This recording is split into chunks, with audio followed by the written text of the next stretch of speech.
जय माता दी। माता रानी की कृपा सदा आप और आपके परिवार जनों पर बनी रहे। आज सुनिए देवी भागवत पुराण की आगे की कथा। जब शुंभ ने सुना कि उसका भाई निशुंभ मूर्छित होकर युद्ध के मैदान में पड़ा हुआ है, तब वह क्रोधित होकर वहां पर आया और बाणों से सभी देवताओं को घायल करने लगा। शुंभ के लिए कोई भी काम कठिन नहीं था। उसने तुरंत युद्ध करना आरंभ कर दिया। उसके इस प्रयास से सभी देवता, लोकपाल और इंद्र पराजित होकर भाग चले। अब तो शुंभ ने बलपूर्वक इंद्र की पदवी प्राप्त कर ली। कल्प वृक्ष और कामधेनु गौ सभी उसके अधिकार में आ गए। त्रिलोकी पर उसी का नाम लेकर यज्ञ में हवन आरंभ हो गया। शुंभ ने कुबेर को भी जीतकर उनकी संपत्ति पर अपना अधिकार जमा लिया।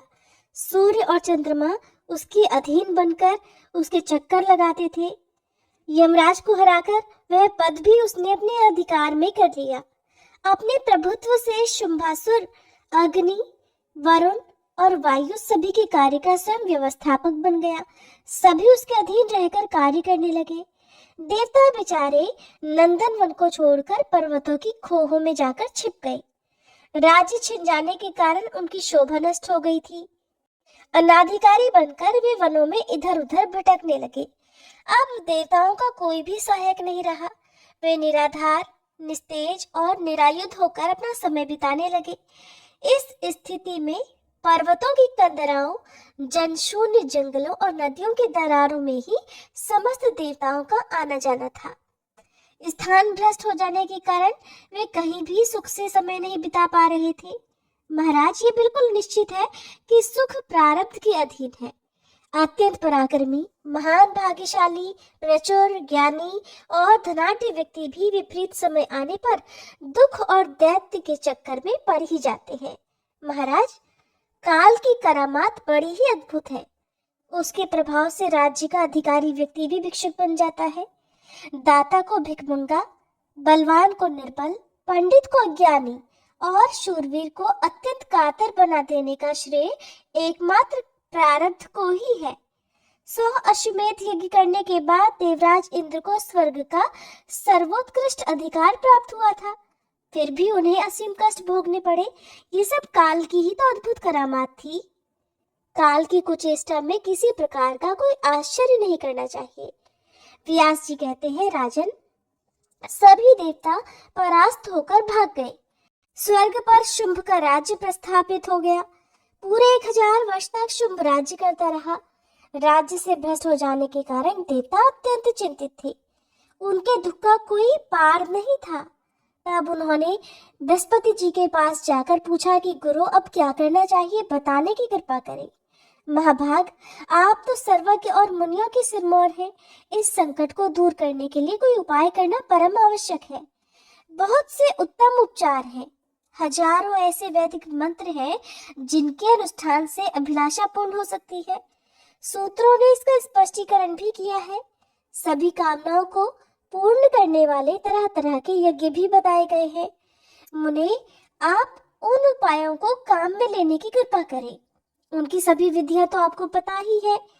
वेद में शत्रु का नाश करने के लिए जो जैसी विधि बताई गई है, अब आप उसी का समुचित रूप से अनुष्ठान करें, जिससे हमारे संकट टल जाए। हे बृहस्पति जी, इस अवसर पर आपका परम कर्तव्य है कि आप दानवों का वध करने के लिए अपनी बुद्धि के अनुसार यत्न करने में तत्पर हो जाए। बृहस्पति जी कहने लगे, हे देवेश, वेद में प्रतिपादित सभी मंत्र प्रारब्ध के अनुसार ही फल प्रदान करते हैं। उनमें स्वतंत्रता नहीं है और न ही वे अकेले कुछ कर सकते हैं। मंत्रों के प्रधान देवता तो तुम ही लोग ठहरे, सो तुम्हें ही काल के प्रभाव से नाना प्रकार के कष्ट भोगने पड़ रहे हैं। अब ऐसी स्थिति में मैं भला क्या उपाय कर सकूंगा? यज्ञों में इंद्र, अग्नि और वरुण आदि देवताओं के लिए यजन किया जाता है। वे स्वयं तुम सबके सब विपत्ति में ही पड़े हुए हो, फिर यज्ञ क्या कर सकेंगे? होनी तो अवश्य ही होकर रहती है, उसे कोई टाल नहीं सकता। तब भी उपाय तो करना ही चाहिए। यही शिष्ट पुरुषों की आज्ञा है। इसलिए भली भांति सोच समझकर मैं तुम्हें उपाय बता देता हूँ। पूर्व समय में भगवती जगदम्बा प्रसन्न होकर महिषासुर का वध कर चुकी हैं। तुम्हारी स्तुति करने पर उन्होंने वर दिया था कि हे प्रधान देवताओं, तुम्हें सदा ही मुझे याद करना चाहिए। दुर्दैववश जब जब तुम पर विपत्तियां आए तब तब तुम मुझे याद कर लेना, मैं तुम्हारे संकट दूर कर दूंगी। इसलिए हे देवतागणों, अब आप लोग अत्यंत मनोहर हिमालय पर्वत पर जाकर प्रेम पूर्वक भगवती चंडिका की आराधना में लीन हो जाओ। आप सभी को माया बीज की पूर्ण जानकारी प्राप्त है। मैं समझता हूँ कि तत्परता पूर्वक आपके अनुष्ठान करने पर भगवती अवश्य ही प्रसन्न हो जाएंगी। अब आपके दुख का अंत होने वाला दिखाई पड़ रहा है, इसमें कोई संदेह नहीं। मैं सुन चुका हूँ भगवती चंडिका हिमालय पर सदा विराजमान रहती है। उनकी स्तुति और पूजा की जाएगी तो वे तुरंत ही मनोरथ पूर्ण कर देंगी। दृढ़ निश्चय करके आप सभी लोग हिमालय पर चले जाओ। देवताओं, ऐसा करने पर आपके सभी मनोरथ भगवती अवश्य ही पूर्ण कर देंगी। श्री व्यास जी कहते हैं, हे राजन, बृहस्पति जी के ऐसे वचन सुनकर देवता हिमालय पर्वत पर गए और उन्होंने देवी की आराधना आरंभ कर दी। माया बीज को हृदय में धारण करके वे सदा जप में संलग्न रहने लगे। भक्तों को अभय प्रदान करना भगवती महामाया का स्वभाव ही है। देवताओं ने अत्यंत भक्ति पूर्वक उन्हें नमस्कार किया और स्तोत्र के मंत्र पढ़कर वे उनकी स्तुति करने लगे कि विश्व पर शासन करने वाली हे देवी, आप प्राण शक्ति हो, सदानंद स्वरूपिणी हो, देवताओं को आनंदित करने वाली हो, आपको नमस्कार है। दानवों का संहार करने वाली, मानवों की अनेक अभिलाषाएं पूर्ण करने वाली तथा भक्तिवश प्रकट होने वाली आप जगदम्बा को नमस्कार है। आद्या, आपके कितने नाम हैं और आपका कैसा रूप है, इसे जानने में कोई भी समर्थ नहीं है। सब में आप ही विराजमान हो। जीवों की सृष्टि और संहार में सदा आप ही शक्ति रूप में काम करती हो। स्मृति, गति, बुद्धि, जरा, तुष्टि, पुष्टि, कांति, शांति, सुविद्या, सुलक्ष्मी, गति, कीर्ति, मेधा आदि ये सब आप ही तो हो। आपको विश्व का सनातन बीज माना गया है। जब जैसा अवसर आता है तब उसी के अनुरूप रूप धारण करके आप देवताओं का कार्य करती और उनके हृदय की जलन और दुख को दूर करती हो। हम सभी आपको नमस्कार करते हैं। सभी प्राणियों के अंतःकरण में प्रशस्त स्वरूप धारण करके आप ही क्षमा, योग निद्रा, दया आदि नामों से विराजमान हो। महिषासुर देवताओं का घोर शत्रु था। आपके हाथ उस मदाद दैत्य के प्राण प्रयाण कर चुके हैं। सभी देवताओं पर आपकी दया सदा बनी रहती है। देवी, ये बात पुराणों और वेदों में स्पष्ट घोषित है। माता अपने बालक का प्रसन्नता पूर्वक सभी प्रकार से पालन और पोषण करती ही है, इसमें भला कौन विचित्र बात है। क्योंकि देवता आपकी संतान है, इसलिए आप एकाग्रचित्त होकर इनके सभी मनोरथ सफल करने की कृपा करो। हे देवी, अखिल जगत आपकी वंदना करता है। आप सर्व समर्थ हो। आपके गुणों की गणना करना और आपका स्वरूप जानना हमारे लिए अशक्य है। व्यास जी कहते हैं, इस प्रकार सभी देवताओं के स्तुति करने पर भगवती जगदम्बा करुणा से ओतप्रोत होकर तुरंत ही प्रकट हो गई। उनका रूप निखर उठा था। वे विचित्र वस्त्र पहने हुए थी। दिव्य आभूषण उनके शरीर की शोभा बढ़ा रहे थे। गले में अद्भुत हार था और वे दिव्य चंदन से चर्चित थी। उनमें ऐसी सुकुमारता थी कि जगत मोहित हो जाए। उन्हें सभी शुभ लक्षण सुशोभित कर रहे थे। देवताओं के देखने में वे अद्वितीय स्वरूपिणी प्रतीत हुई। उन्होंने ऐसा दिव्य रूप धारण कर रखा था जिससे जगत को मोहित करने वाले भी मोह में पड़ जाएं। कोयल के समान मधुर बोलने वाली भगवती जगदम्बा हंसकर स्तुति करने में लगे हुए देवताओं के प्रति प्रेम पूर्वक वाणी में इस प्रकार कहने लगी, आदरणीय देवताओं, आप इस समय क्यों इतनी स्तुति कर रहे हैं? आपके मुखों पर इतनी चिंता क्यों छाई हुई है? आप अपना कार्य मेरे सामने प्रकट करो। व्यास जी कहते हैं, महाभाग देवता भगवती के रूप और वैभव को देखकर सम्मोहित हो गए थे।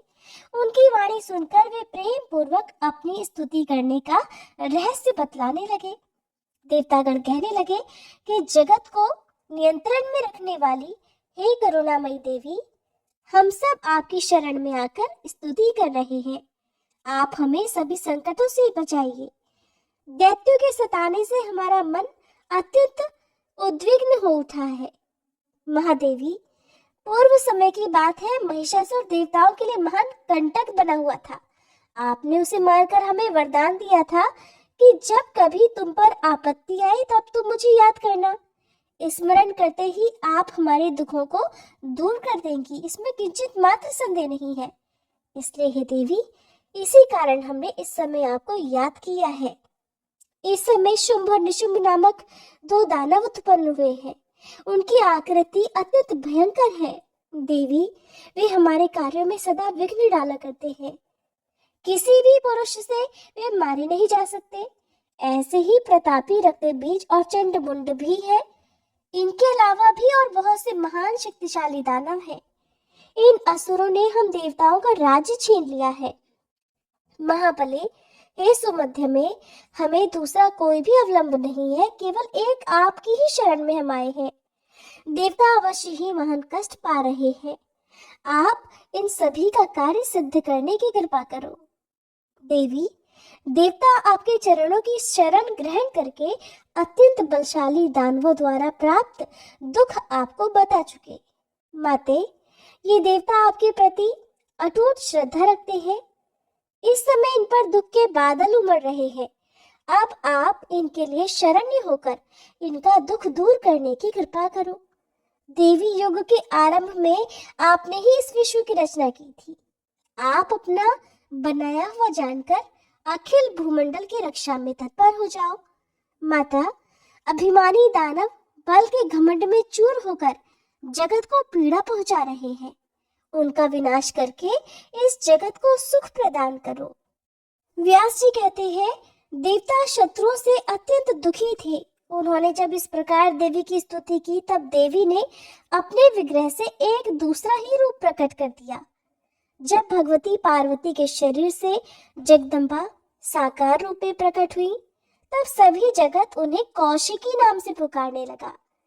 पार्वती जी के शरीर से भगवती कौशिकी के निकल जाने पर शरीर क्षीण हो जाने के कारण पार्वती का रूप काला पड़ गया, इसलिए वे कालिका नाम से विख्यात हुई। स्याही के समान काले रंग से वे बड़ी भयंकर जान पड़ती थी। भक्तों के सभी मनोरथ पूर्ण कर देना उनका स्वाभाविक गुण था, इसलिए वे कालरात्रि नाम से प्रसिद्ध हुई। भगवती जगदम्बा का एक दूसरा मनोहर रूप भी विराजमान था।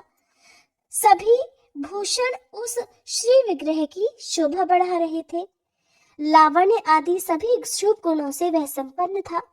इसके बाद भगवती जगदम्बा हंसकर देवताओं से कहने लगी कि देवतागणों, अब आप लोग निर्भय होकर अपने स्थान पर विराजमान रहो। मैं शत्रुओं का संहार कर डालूंगी। आपका कार्य सभी प्रकार से संपन्न करने के लिए मैं युद्ध के मैदान में विचरूंगी। आपको सुखी बनाने के लिए शुंभ निशुंभ आदि सभी दानवों का मैं वध कर दूंगी। इस प्रकार कहकर बल के अभिमान से भरी हुई भगवती कौशिकी सिंह पर सवार हुई और शत्रु के नगर की ओर चल पड़ी। उन्होंने काली को भी साथ चलने का आदेश दिया। कालिका सहित भगवती जगदम्बा नगर के सन्निकट जाकर जिधर से हवा आ रही थी वहीं ठहर गई और उन्होंने जगत को मोहित करने वाला संगीत आरंभ कर दिया। उस सुमधुर गान को सुनकर पक्षी और मृग तक मोहित हो गए। आकाश में रहने वाले देवताओं का मन प्रसन्नता से खिल उठा। शुंभ के दो सेवक थे जिनके नाम थे चंड और मुंड। उस समय वे दोनों भयंकर अनुचर स्वतंत्रता पूर्वक घूम रहे थे। वे वहां आए और उन्होंने देखा दिव्य रूप धारणी भगवती जगदम्बा गा रही है। उन्होंने कालिका को अपने सामने स्थान दे रखा था। दिव्य रूपा उन भगवती जगदम्बा को देखकर चंड और मुंड महान आश्चर्य में पड़ गए। राजन, तभी उसी क्षण शुंभ के पास चल पड़े। उस समय दानवराज शुंभ अपने घर पर था। उसके पास पहुंचकर चंड और मुंड ने मस्तक झुकाकर उसे प्रणाम किया, साथ ही कहा कि राजन, कामदेव को भी मोहित करने की योग्यता रखने वाली एक सुंदर स्त्री हिमालय पर्वत से निकली है। सिंह उसकी सवारी का काम दे रहा है, उसमें सभी शुभ लक्षण विद्यमान है। ऐसी उत्तम स्त्री देवलोक या फिर गंधर्व लोक में मिलना भी असंभव है। जगत भर में तो कहीं भी ऐसी स्त्री को न देखा है न ही सुना है। राजन, वो ऐसा सुंदर गाना गाती है जिसे सुनकर सभी जन मुग्ध हो जाते हैं। उसके सुमधुर स्वर से मोहित हुए मृग सदा उसके पास बने रहते हैं। महाराज, वह किसी की पुत्री है और उसकी हानि का क्या प्रयोजन है, इस विषय की जानकारी प्राप्त करके आप उसे अपने पास स्थान दीजिए। वास्तव में तो ये कामनी आपके ही योग्य है। उसकी आंखों से कल्याण टपक रहा है। उसका पता लगाकर आप उसे अपने महल में ले आइए और उसे अपनी पत्नी बनाने की कृपा कीजिए। ये निश्चित है कि उसके समान किसी दूसरी सुंदर स्त्री का होना जगत में नितांत असंभव है। राजन, देवताओं के सभी रत्नों पर आपका अधिकार हो चुका है। महाराज, फिर इस सुंदर स्त्री को अपनाने में आप क्यों उदासीन हैं?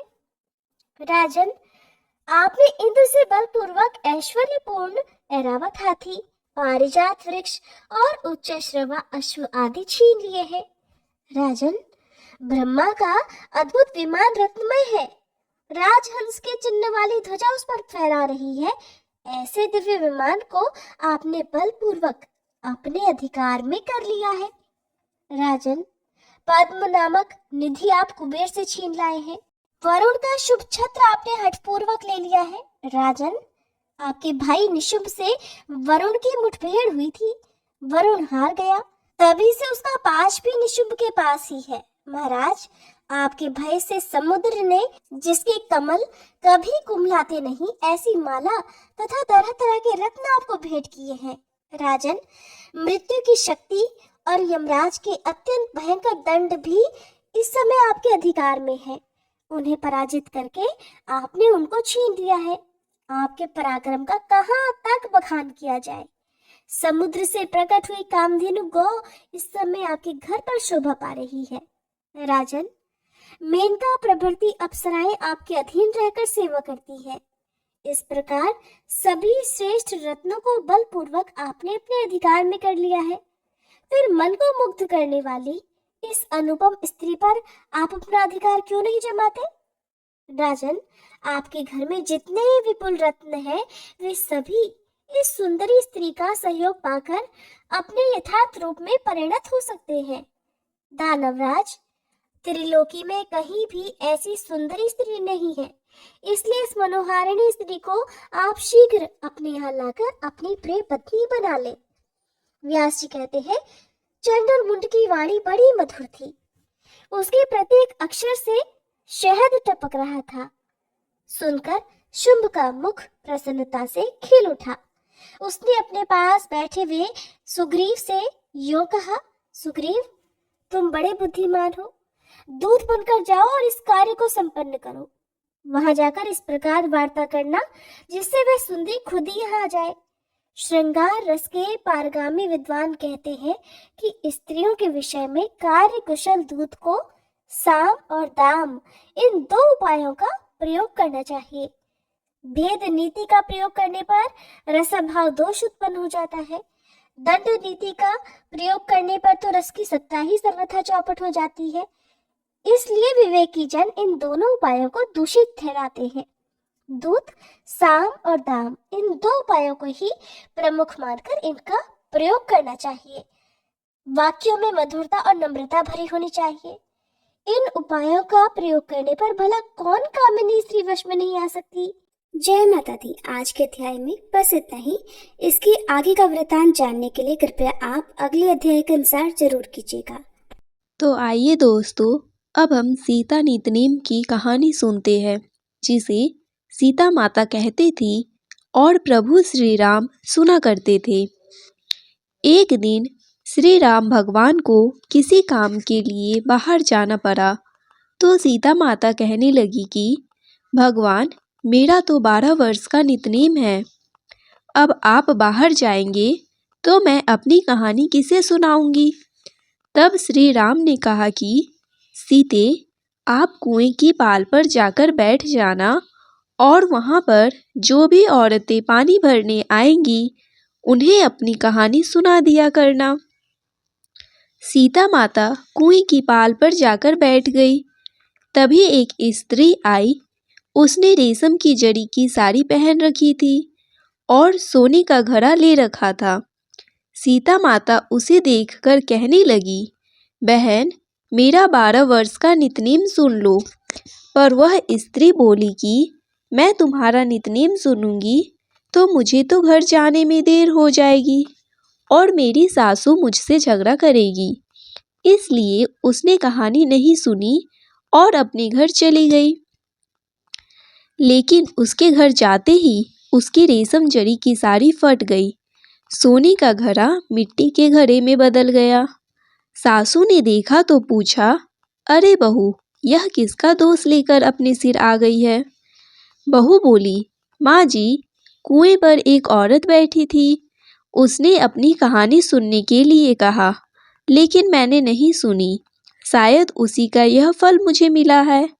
बहू की बात सुनकर अगले दिन वही साड़ी और वही घड़ा लेकर सास कुएं की पाल पर गई।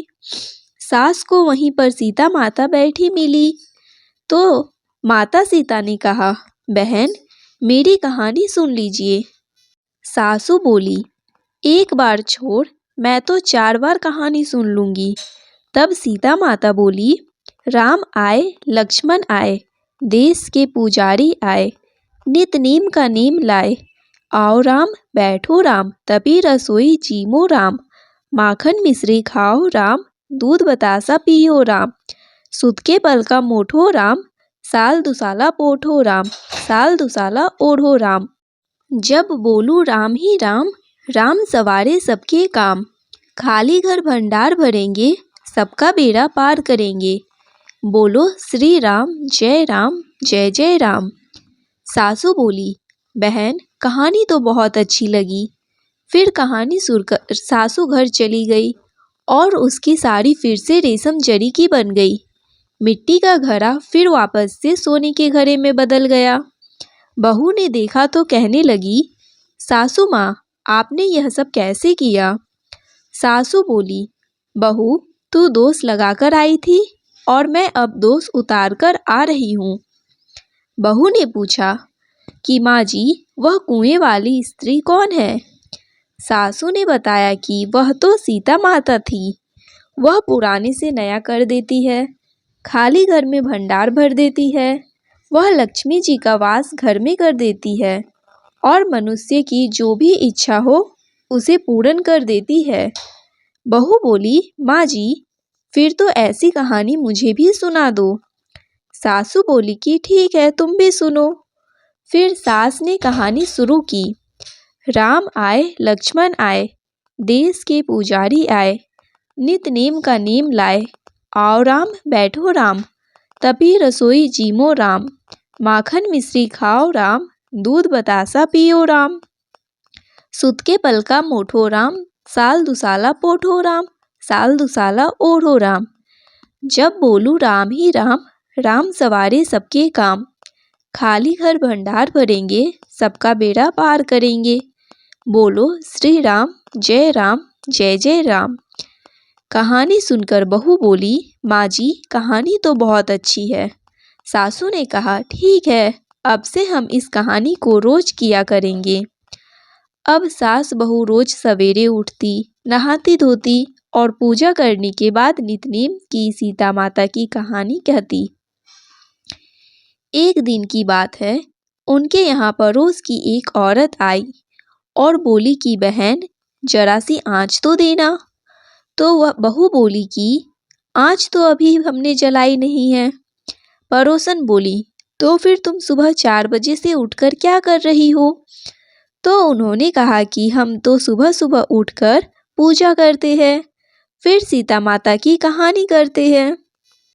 पड़ोसन ने उनकी बात सुनकर फिर कहा कि सीता माता की कहानी कहने से तुम्हें क्या मिला? तब वे दोनों बोली कि सीता माता की कहानी कहने से घर में भंडार भर जाते हैं, सारे काम पूर्ण हो जाते हैं, मन की इच्छा भी पूरी होती है। पड़ोसन ने कहा, बहन अगर ऐसा है तब तो फिर मुझे भी कहानी सुना दो। तब बहू बोली कि ठीक है, तुम भी यह कहानी सुन लो।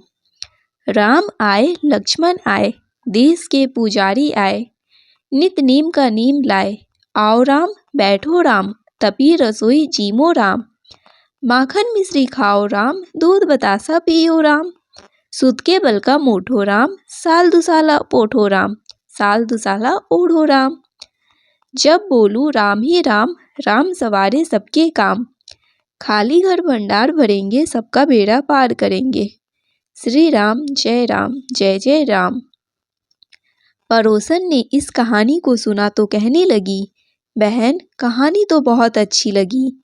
अब वह पड़ोसन भी नितनेम सीता माता की कहानी कहने लगी। कहानी कहने से सीता माता ने पड़ोसन के भी धन के भंडार भर दिए। देखते ही देखते अब तो पूरे मोहल्ले में नितनेम की कथा चल पड़ी और हर किसी की मनोकामना पूर्ण होने लगी। हे सीता माता, जैसे आपने उन सभी के भंडार भरे वैसे हमारे भी भरना। कहानी कहने वाले, सुनने वाले और हुंकार भरने वाले सबके भरना। सभी प्रेम से बोलिए सीता मैया की जय।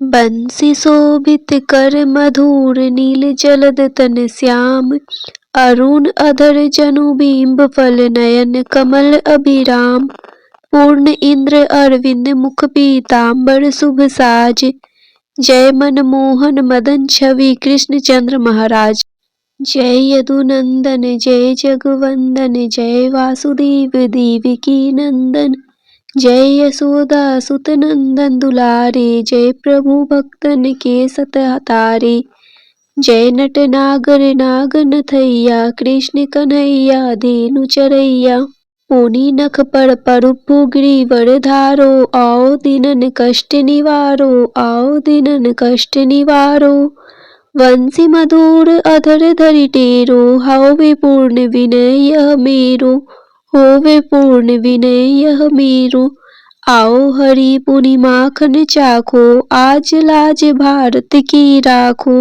गोल कपोल चिंबुक अरुणारे, मृदु मुस्कान मोहिनी डारे, मृदु मुस्कान मोहिनी डारे, रंजित राजीव नयन विशाला, मोर मुकुट वेजंती माला, कुंडल श्रवण पीत पट आछे, कटि किंकिनी काछ निकाछे, नील जलज सुंदर तनु सोहे, छवि लखी सुर नर मुनि मन मोहे, मस्तक तिलक अलग घुंघराले, आओ कृष्ण बांसुरी वाले, करी पय पान पूत नहीं, तारियो अकबक कागा सुर मारियो, मधुवन जलत अग्नि जब ज्वाला, मैं सीतन लखत नहीं नंदलाला, सूरपति जब ब्रिज चढ़यो रिसाई, मसर धार वारी वरसाई, लगत लगत ब्रज चहन बाहायो, गोवर्धन नख धारी बचायो, लखी यशोद्रा मन भ्रम अधिकाई, मुख मह चौहद भुवई दिखाई,